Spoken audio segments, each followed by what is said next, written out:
Let's see, going live. This thing working? Yeah, it's working. Welcome to another meeting of Olpc SF, July 2018. We have Andy, who's going to give us an update on his recent trip to Ethiopia and back, and the project there. And we have requests from online, so we have people there. Hello. So we'll be recording this, and this will be up on. I've already posted a link on Facebook and Twitter, and it'll be on the Olpc SF YouTube account. So everything that's archived there. All right, it's all yours. Okay. Hey, everybody. So this is just to give you an update on our project that we're running in Addis Ababa. For people who don't know the project, I added a couple of slides from last time on what the project is. So it's running in an organization that's called the Madden Social Center, or MSC, which is in one of the poorest areas in Addis. It's next to the Alert Hospital, which used to be mainly about treating people for leprosy, but now the focus has shifted. So it was founded in 1988 by Sister Senknecht, and it has an orphan and vulnerable children program, and that the Olpc project is part of that. It's part of an informal education program where it's a tutoring program where older tutors teach younger children, and there's two main teachers that are also coming out of that program. And by now, tutors that come out of this program are sought after middle school teachers, because from the age of 15, the only thing they've done is basically teach. It also has a kindergarten to it, so it covers children between 3 and 17. The tutor program is mostly for children who dropped out of the formal education system in Ethiopia. When you fail that final exam 3 times per year, then you're out, and you're out for good. And so these children are often, they fail the formal school system either because it doesn't fit them, or because they have to take care of their families. So they're all classified as vulnerable because like there is something wrong in the family, like a parent died, or both parents have died, and or something else, or the parents are sick and cannot sustain themselves. This is the office of the center. The center was set up out of a bunch of shipping containers where they got some goods and they kept the containers and built an office, and this became the starting point of that compound. The whole spirit is around that, using things to the most extent, basically what they can, like making use of all sorts of things. This is the kindergarten. It's like a Montessori-inspired kindergarten that they're running there. And then they have the tutoring program. So this is basically what a normal tutoring session looks like, where they discuss, they work in small groups together, they explain each other what the topic is about, and the issues. Like if someone is lagging behind, somebody else will take the time to catch them up, basically. Yeah, so this is how like a normal typical day looks like. And then it's here in this compound. This is where you enter. You can't really make that out, but these are the shipping containers here and here. Then they build some buildings. This is housing a big generator because there's frequent power outages that can power the whole compound. This is normally where I stay here in this part. And then there's a big field where people from this informal settlement where it's in are normally playing soccer. There's an Orthodox church and there's a mosque on this side, and they're having sound battles in the morning and in the evenings, where like who can pronounce their message the loudest. And then Alert Hospital is over here. There's like a big hospital compound. So the laptops that we're using there are Olpc NL3s, and I have one here. So this is what they look like. Oh, plug in. They're basically Chromebooks with a camera that can turn around and have a little handle over here, and they still have the EXO logo on them. Yeah, they have a 32 gigabyte solid state disk, so no spinning disks. The CPU is okay for running video and doing a lot of JavaScript things for like Khan Academy stuff. And they come with Ubuntu 16.04 LTS. With also they have the Ubuntu part of it, but also they have the Sugar desktop installed. Yeah, this is an image of the laptops. Comparison to the XO4. There's one there, but there's 100 laptops of the NL3s on the left side. The first thing we had to do was put new images onto the laptops. So we had a practice session last year when I was there. We did another one this year when I was there. So after more than a year in customs, the laptops finally made it out. And so we had in total 102 laptops to work with. 101 were in the shipment. One was one that I left there. That's a pretty sight. Yeah. Yes. So at this point, they were all re-imaged already. So we stacked them all up there. This was our imaging session where each one of us imaged 4 laptops at the same time, basically. And so we walked back and forth between our charges and then imaged them.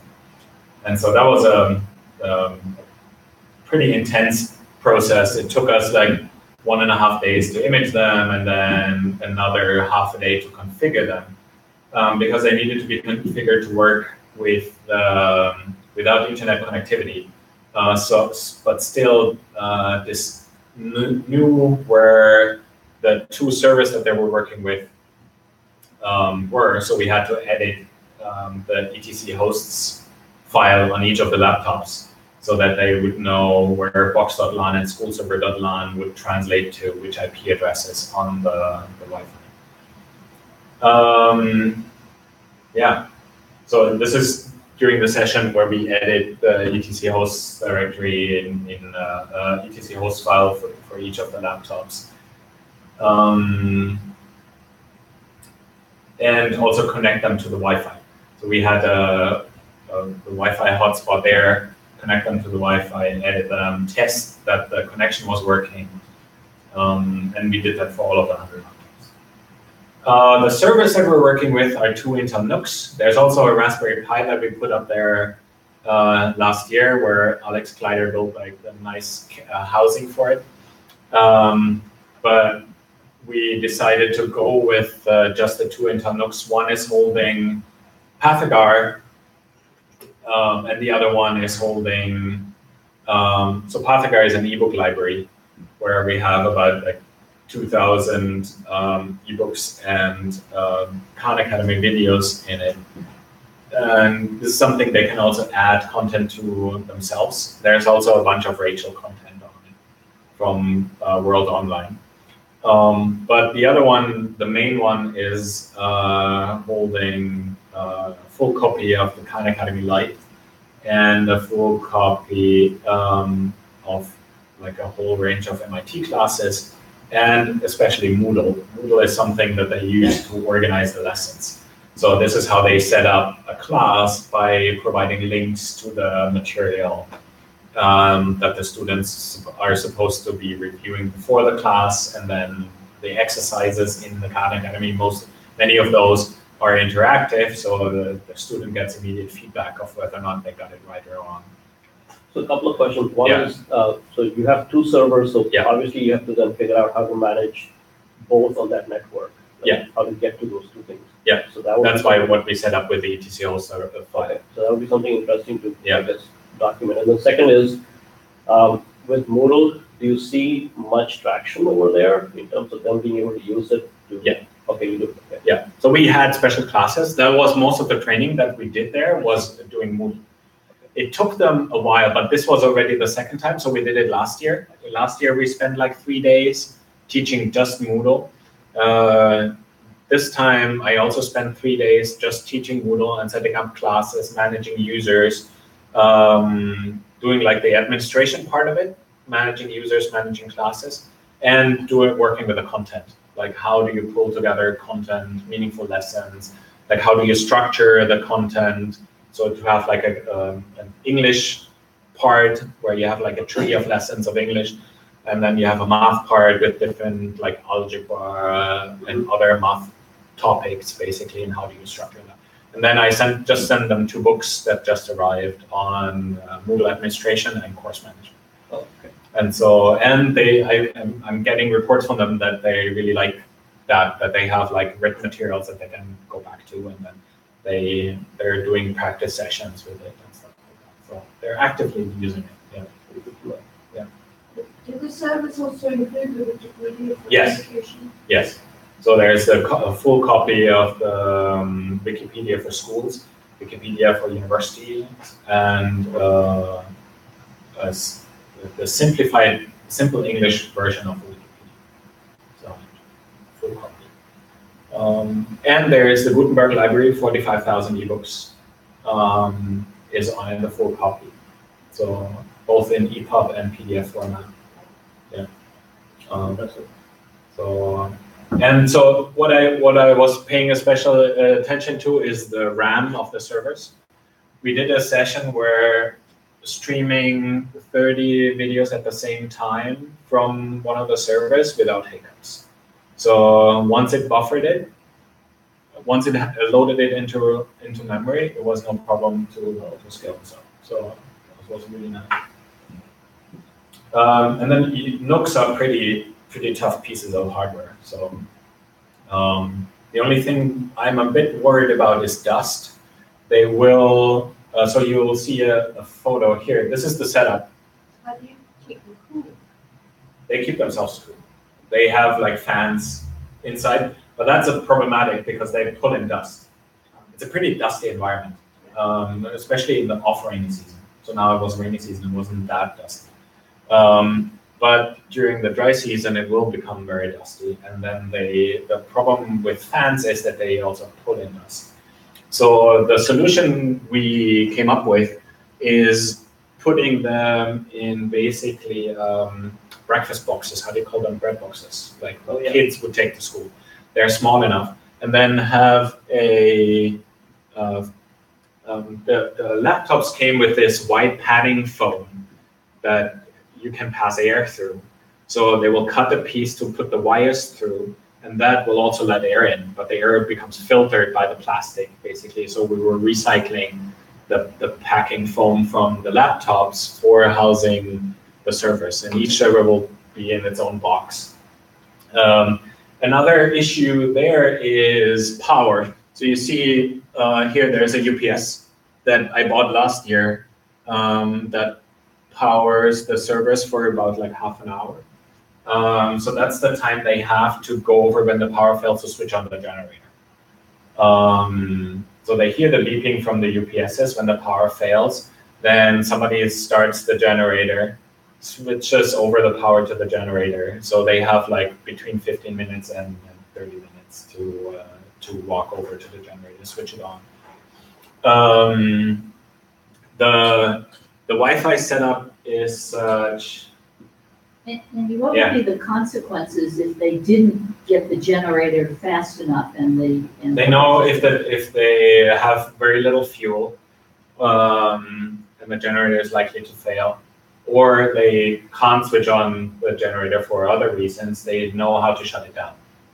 So that's something we practice a lot, like SSH into the server, issuing the shutdown command, and checking that's successful. And what would be the consequence if that also fail? Yeah. You could corrupt the database. That's the worst case scenario. Yeah, or they could like the hard drive could, like the file system could become corrupted. But because they're using X4, that's pretty tolerable.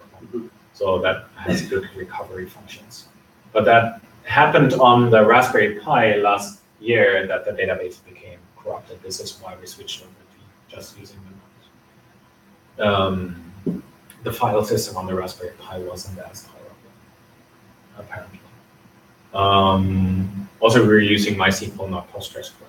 That seemed to be another problem, that MySQL is less tolerant to failures than PostgreSQL. What we found out to this whole, like going through these exercises of daily power outages of a couple of hours a day, is that the Wi-Fi also needs to be on the UPSs, because otherwise you cannot SSH in to shut them down.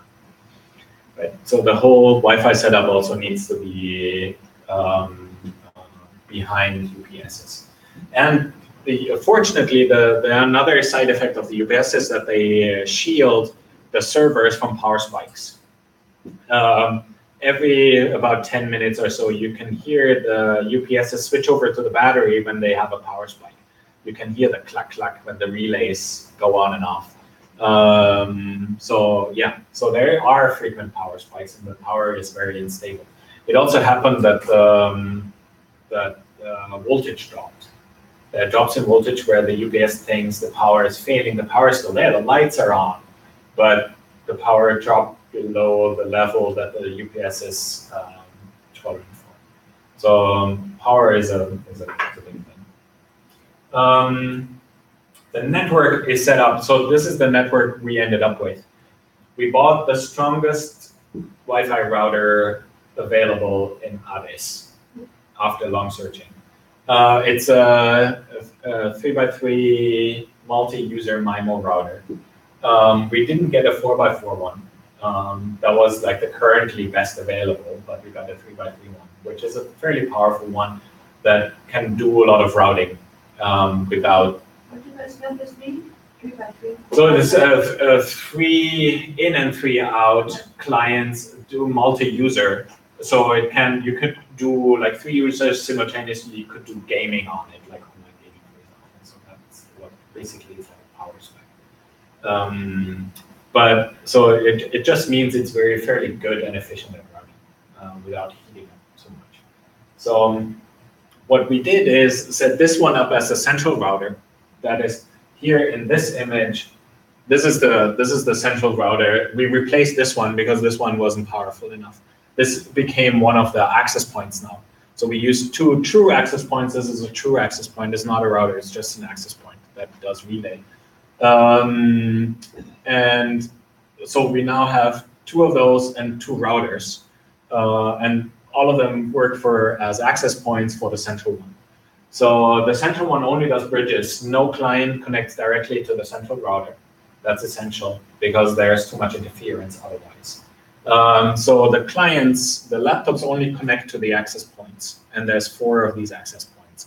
There's 2 per pair of 2 classrooms. They're sitting next to each other, but the classrooms are also adjacent. So they're on the wall between, at the window on the wall between the 2 classrooms. So the 2 access points can cover both classrooms, and there's 2 pairs of classrooms.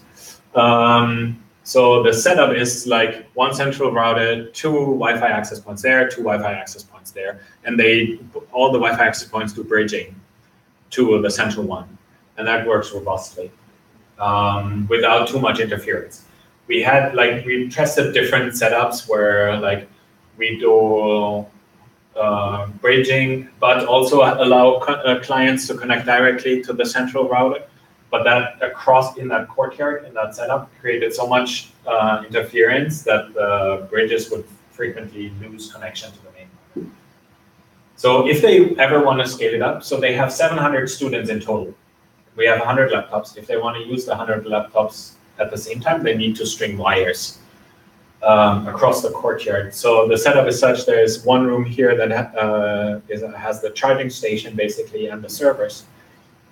And there's across the yard, there's 2 classrooms, and further up the yard, also across the yard, but further up are another set of 2 classrooms where they will do the lessons. They have more classrooms, but these are the classrooms used for the Olpc stuff, let's say. basically mainly math and English education. So this is the network. And we tested like 30 clients per classroom connecting to it, but we didn't test 30 in each and do that simultaneously. We didn't get to that part. Yeah. So this is one of the tests. So let's have things. So this is streaming video on all 30 clients basically. This is the Wi-Fi. This is set up there. Let's go back a little. That's too much. Here. You see, hey, can I pause this? It's quite blurry. So here in the corner, you see the UPS. So this will all be solidified. There will be a cupboard that sets all this up. So here you see a UPS, 2 access points in the window that power, here there's one router, 1 access point that power this classroom and the one on the other side of the wall, basically. And then we stream Khan Academy and MIT lessons from the server. And so that works really efficiently. There were no hiccups there. So all laptops supported this. This is the server room, the other side. So they bought this big cupboard that houses all the laptops, and then they have power plugs on the back into which they can plug what they call dividers, like power plugs, where they have 8 per plug, and then they will drill holes in the backs and put the power plugs through, and then charge them overnight, basically. And they can lock this thing. So, and do they have enough power to charge them at the same time? This is how I calculated how much power output the generator would need, and they bought it specifically for that. Oh, I see. Yeah. So they can easily charge 100 laptops. You're talking about charging them with the generator. Charging them with the generator. There's also enough power to charge them when the power is there. They're connected to the power means. So during the night, there's no power from the grid? There is. There can be. Can be. Yeah. There's frequent, like we had daily power outages. During the rainy season, there's basically, when it starts raining, like 15 minutes later, the power is likely to be out. We also didn't have running water for the last day the water came back. Yeah. Yes. So in here, this is one of the sessions where we do they have a projector there. We project against the wall. We practice Moodle basically, and also review content that is there that they can use and stuff like that. But mainly training them on using Moodle to assemble lessons where they link deep into the Khan Academy. The nice thing about the Khan Academy part is that you can each interactive lesson and each video that is in there to do the explanation you can reference it by URL. So they can link directly and they don't have to describe click there, click there, click there. They can add a link and then they're right there at the video or at the interactive lesson. So that's the nice thing. And they really liked it. It took them a while to wrap their head around the concepts because that is a pretty powerful but also not very intuitive system.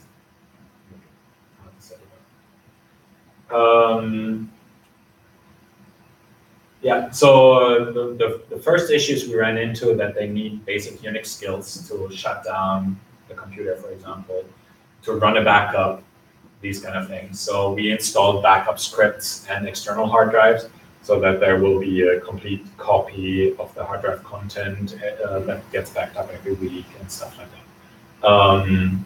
I also created 2 Clonezilla copies of the hard drive of the initial setup, so that then in combination with the backups that they're doing now and the initial backup, they can restore the server should anything happen. So that's fairly safe. Yeah, as I mentioned, power fluctuations and power outages are a thing. We had to buy more of these dividers, power plugs, basically, to charge all of them simultaneously. The next steps really are, you said Consulas. How does that work in that environment? Did you both experience with that? For one server, it was a really bad experience for the Intel NUC because I did the Clonezilla image. For that, I had to disable what's it called, EFFI booting or something like that. UEFI, yeah. UEFI booting. But you can't reverse that. That BIOS had a bug where you can't reverse that, so it wouldn't boot from the hard drive anymore. So that was the most stressful 3 hours at 2 a.m. in the morning that I had during the whole trip, because that happened on the last day. It's like, oh, that server is broken. I found a YouTube video where somebody described a similar situation where you had to pull a jumper off the motherboard, put it in a different position to force it to reset the BIOS to its natural state. Then the booting happened, it recognized the hard drive, and it was back up and running. But that was like, and then I updated the BIOS to prevent this from happening in the future. But doing this in a low connectivity environment, where you have to buy like top-up minutes basically for data packages, I was like updating my phone through which I was tethering the laptop so that I can download like the new BIOS image and stuff like that. That was like very stressful, and I was totally sleep deprived, and it was 2 a.m. in the morning. I was like, yeah, I solved the problem at 6 a.m. in the morning. It took me 3 hours to figure it out. But yeah, that was the worst. But Clonezilla itself, like if you don't have a bug in the BIOS, works really great. Okay. I mean, that is a really good and like very easy thing to do. You just have to boot it from the outside.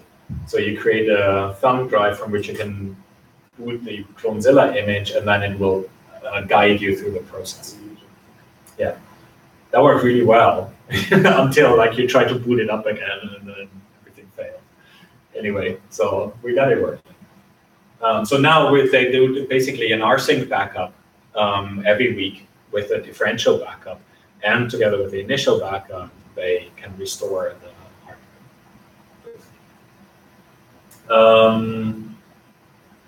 The networking needs to improve it if they want to scale it up to add more laptops. I think if they get another donation of laptops and stuff like that, so then the networking has to like be solidified by stringing wires. So they just have to put a cable across the yard into the classrooms, and then have their local access points that connect to the main driver. And yeah, the next steps is going to be to ask for more funding to get a solar installation running, to make them independent from like the diesel power that they're currently using, the generator, to charge the laptops and also charge the equipment in case the power fails. Special thanks, Alex, who built the server housing for the Raspberry Pi. Samir, Aaron, and Alex for all their Pathfinder work. James Cameron for providing last-minute images and updates. So the first image that the laptops had installed had trouble connecting to Wi-Fi and maintaining that connection. The Wi-Fi connection would be successful and then drop off. But then through a couple of iterations between James and me, we came to an image that worked, that we've eventually installed. And so that worked really well. And then to the Medicine Center leadership and staff for all their patience and all their curiosity and perseverance with something that that is completely foreign to them.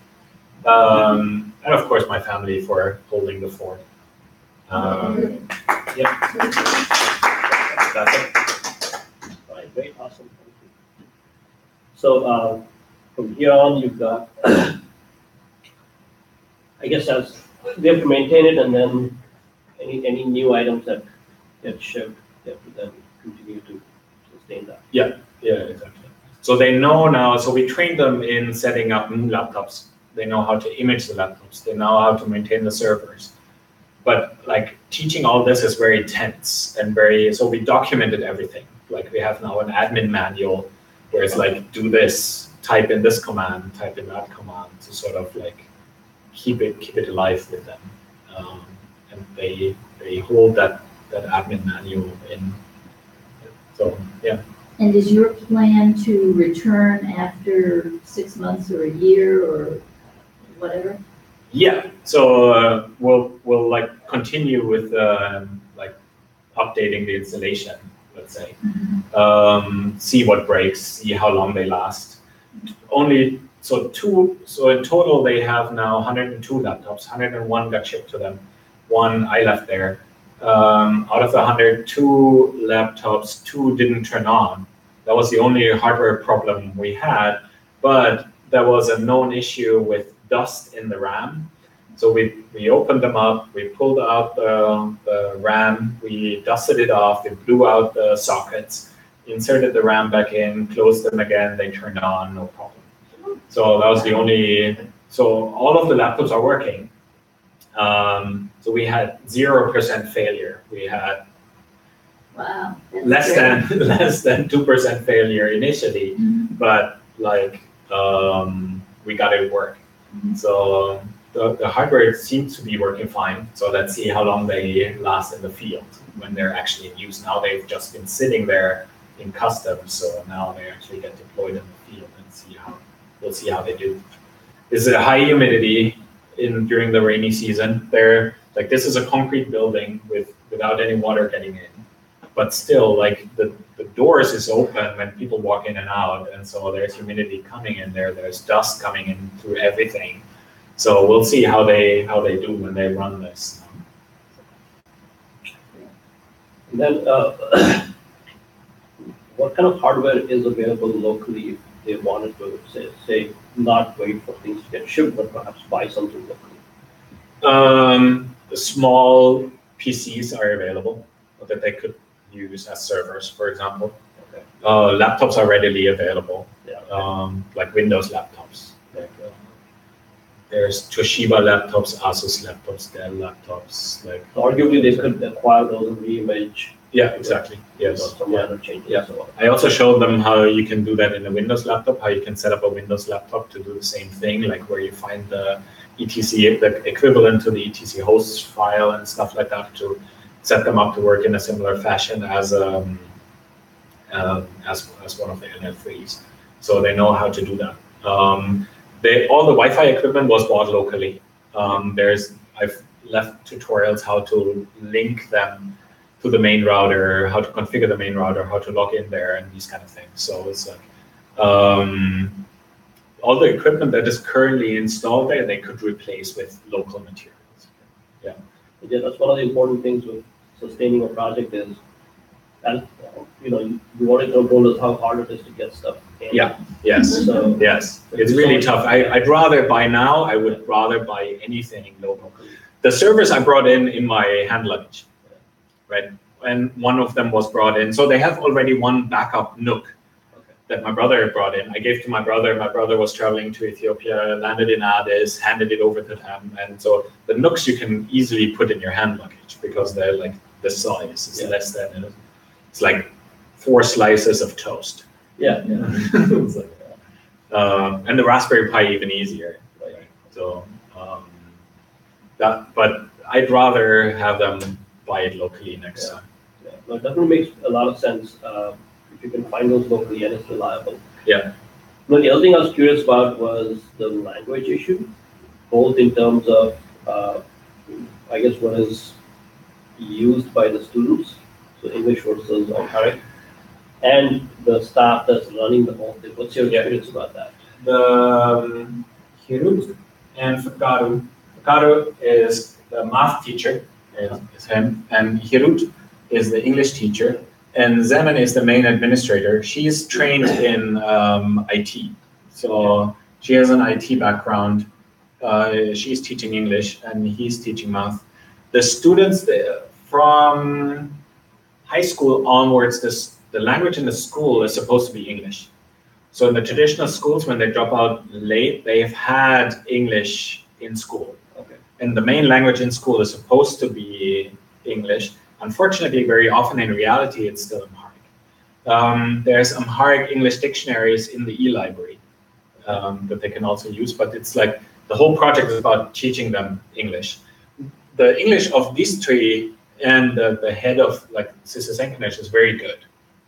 So they have no problem understanding and relaying the instructions. Yeah, I think that is not going to be an issue, and the English training is like the whole thing, right? So in terms of running the operations and logistics, that's all going to be based English. And then how much of the materials, the content that is consumed by the children there is in Amharic? Do you have any? We added some pieces, some text that I could find on the Internet archive, but there isn't much. But I showed them how to add local content. Okay. Like we tested where you insert a thumb drive, and all the students can download from the thumb drive. Like on the Internet in a Box, there's one section USB, where you access the server. You plug one thumb drive into the server, and all the students can access the content of that thumb drive. That works really well. Okay. And they also know how to add content to the Pathagar library, but I don't think they have done anything with it yet. Okay. And there isn't a lot of like e-learning materials in Amharic. There's a couple of startups now in Addis that are trying to do this, but they want to do it commercially and they don't have access to it. And they don't have access, meaning the school you're talking does not have access to the commercial guys exactly. in Addis Ababa. Yeah, because they're trying to sell this. Yeah. Well, do you have specs for the solar power station that you want to build? No, I have to put this together. I have to calculate it. You know, I help the people in Tanzania do that. You got specs from Bruce for that. Yeah, that'd be great. So yeah. Share that with Yes. you. Yeah. I don't know whether it would be the right thing. And I'm not even sure they followed Bruce's specs that I sent them. That I think there again, I'm trying to build more of a all-purpose power station than just a dedicated laptop power station. Yeah. So here also I will try to source as many materials as possible locally. Yeah, they got all the materials. If I can run it by car batteries, I'll use car batteries. If there's other batteries that I can buy locally, we'll probably use other more clean batteries, but whatever is available. It costs about 5,000. Yeah. So. Is that what you're expecting? Yeah, something like that. Yeah. So the most expensive one will be the solar panel that needs to be powerful enough to charge the batteries in sufficient time for them to charge the laptops again. Let's say like 12 hours charging time versus 12 hours, like charging the batteries and then from the batteries charging the laptops and stuff like that. So. And what kind of data are you collecting about what they're actually doing? Is that all done through the Moodle? Yeah. So currently the data collection I'm completely neglected. I'm relying on their reports of what they're doing. But so far, from what they tell me, it's mostly Moodle and the students are using the lessons that the teachers have provided. It's a lot of JavaScript things in the browser. These are the interactive Khan Academy lessons. A lot of reading of e-materials and watching videos. What's that? The sugar activities? Do they use those? They haven't even started with that. Yeah, sugar has not come into the picture as of yet. And I suppose I haven't really looked at how sugar is implemented on this laptop, but I'd imagine you should be able to use ExoViz for that part. Yeah. If that was being used, you should be able to pull those journal entries. So that is set up. Yeah. They're set up as the eJabber school servers, the traditional school servers. They can back up their draw notes and stuff like that. But that's not something we have specifically touched upon now because there are no curriculums that they have access to. There was a traditional first generation Olpc project in Ethiopia. The lesson plans and all the teaching material was installed on the laptops, and none of the laptops are still working. So Sister Senkenesh, the head of MSc, she sent their librarian to go to these schools, and he's seen like stacks of EXO-1s that are just collecting dust in a corner somewhere, that are not in use, and the project completely failed because the teachers didn't like it. The students were way faster in adopting it than the teachers, and the teachers didn't seem to like it, and so the project was quickly abandoned apparently. All right. So, but the thing is that what they're trying to do now is get access to this original curriculum in Amharic. And Could still be a way for us to reach Yeah. out to the original OLPC team and see if we can get. One of them is in Addis, but I haven't managed to get a hold of her. That's right, yeah. We've always missed each other by responding to emails too late, and so. Wouldn't it be possible to get from one of those original laptops, if you Revive it. Yeah, revive it. Yeah, we'd have to do like the trick with the BIOS battery and stuff like that. No, I haven't took they've had enough to deal with the project as it is. Yeah. But that is an option, Add to definitely. your future do list. Yes, yeah. Want to get my hands on one of those Exo ones and pull it off, and I hope that the hard drive is still uncorrupted. No, that's likely a feasible project as long as you can manage the social intricacies of dealing with people and Exactly. reaching out and being able to. But yeah, so they visited the school, one of the schools where the original OLPC project was going on. All right. Yeah. All great. Thanks a lot. And thank you. Yeah. Onward and upward. I'm happy we finally got it off the ground. Congratulations. Thanks. Yeah. Long time coming. Yeah. Especially they had to. It was a year and 3 months or something like that.